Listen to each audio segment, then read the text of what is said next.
Hey, what's going on? David Avellan here with Spencer, and today I wanted to go over some mistakes I see people make when doing the Diving Kimura Trap. And I see people often referring to it as doing a Rolling Kimura Trap, which in my opinion is the wrong way of doing it. So I want to go ahead and show you what I would recommend doing it like.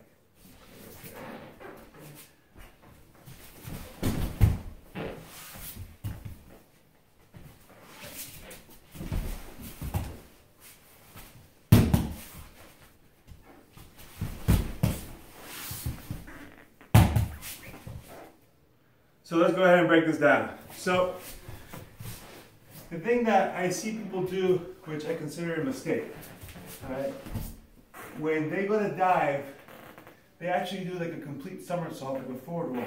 Here, this way, and then they come back to the Kimura Trap System TV position. The big problem here is that there's too much space, not enough contact with your opponent. All right, meaning that when I go here and I do this forward roll, right here, and I'm like this, he can just turn into me right now, come to his force. And then some people are like, oh, that invites me to do the back kick and stuff. That's true, but if you're going against a guy who's very explosive, you might not get the opportunity, because as you're falling here, he's already turning in, so you're already at what I would consider like your last resort attack, which is trying to throw your armbar in at this point. Okay? Instead, I'd rather do what I'm doing here, all right, which is my hips are aiming like chest to chin. All right, and this is going to do one of two things. One, it's going to force him to block with his free hand, because he's not going to want to eat that hip sandwich that's going to come right at him. All right, if he does, he could potentially break his nose or whatnot if you catch him with the blade of the hip. Right? And then two, it's also going to flatten him out, and you're going to end up in side control rather than shooting over him. Okay, so again, if I slow-mo this, and here's another thing, I only do this when the guy is sitting up here, if I'm standing. Right? If he's flattening his back like this, I don't go for it. And this is another thing that I see people do, because right now I don't even have wrist control, so I'm taking a gamble that as I dive, I'm going to locate his wrist, and then I'm going to find the space to come underneath here. And right now he's kind of reaching, so there is a chance. If he was a little flatter like this, it would be a total no-go, right? So I always want to be more secure in my positioning here. So I'd rather have him up like this. Here, very easy to do, all right? I can grab his wrist from the get-go, so I know if I have his wrist, all right? And then I can jump through. And even before I'm off the ground, I already have the pocket, okay? So if the person is flat like this, I would pressure forward a lot and drive into him, squeeze, make him push away. I can start grabbing the wrist here, and then if I wanted to jump for it here, now it's not as big as a leap. But a lot of times people might push back, get their butterfly hooks in, right? And if I can get him to sit up a little bit more or come into me, then in this case, boom, I can go here. All right, so again, my recommendation, always have them when they're sitting up. So we scoot back a little bit, sit back up. So from here, I throw my hips, slow-mo, boom. See how it's like hip first landing, all right?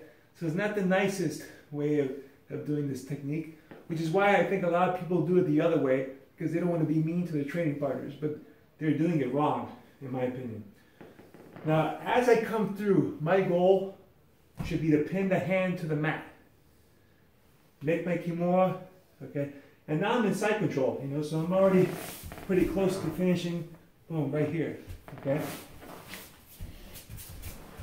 So again, when I dive, boom, come through, look to put this hand on the mat. So I'm gonna make sure you're blocking. Boom. Boom.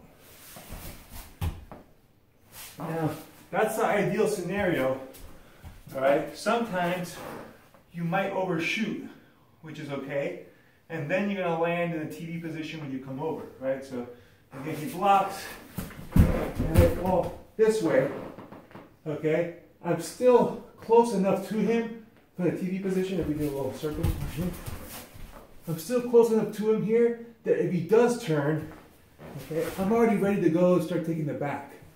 Okay, so this is a big difference landing like this versus, if you scoot a little more, a little away from me, versus when I roll and I land like this. Right? There's a lot more space that I have to close in as he's going to be turning and doing his escape. All right? So, again, and this is what some people do also when they do dive, rather than roll, but they just aim completely over the head. Right? I want to aim chest to chin. Okay? So, but if I do miss here, right here, just make sure you close in right away as quickly as you can. Because remember, if I am in side control, whenever I want, I could always go to the TV position. Like, I have a solid Kimura here, I could just throw myself over, right? And now I'm already in the TV, right? So you don't need to force it from the get-go. I'd rather land in side control in the strong Kimura that land in the TV position. So that is doing the Diving Kimura Trap. Thank you for watching the video. I hope you enjoyed it. And if you did, please like and leave a comment below. Now, if you want to get more weekly videos right into your YouTube inbox, subscribe to my channel now. And for even more blog articles and videos, you can visit my website, which is davidavellan.com, and you can also learn more about my courses there.